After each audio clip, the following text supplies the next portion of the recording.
And now geography.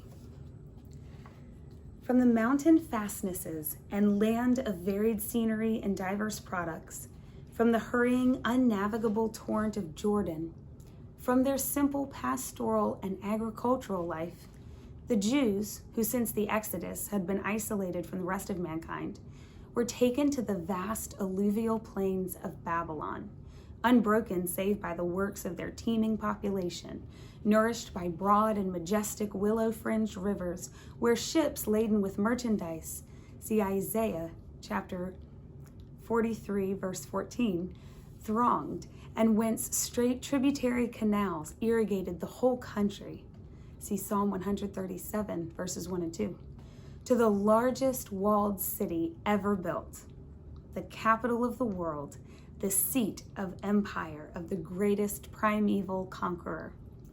Primeval coming from primus aevum, which is Latin for first age, the greatest first age conqueror.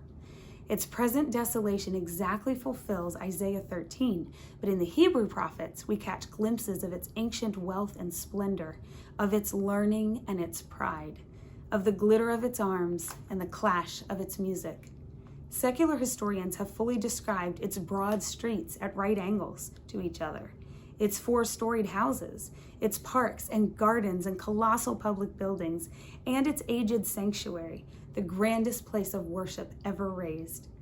Its influence on the captive race was permanent, and henceforth Babylon, queen of the east and destroyer of Jerusalem, becomes in Scripture the type of the world, reappearing thus in St. John's vision of imperial Rome, queen of the west and destroyer likewise of Jerusalem, the only other seat of worldwide empire that can be named beside it. See Revelation 18.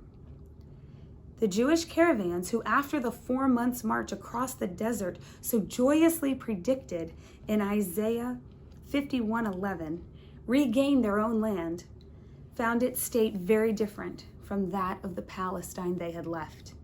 What was henceforth known as Galilee of the Gentiles was occupied by a half-heathen people.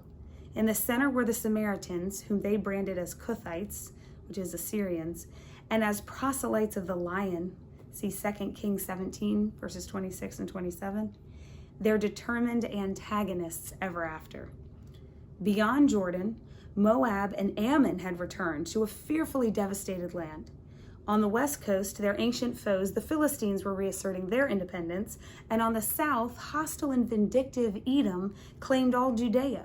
The whole country west of the Euphrates was ruled by a Persian satrap.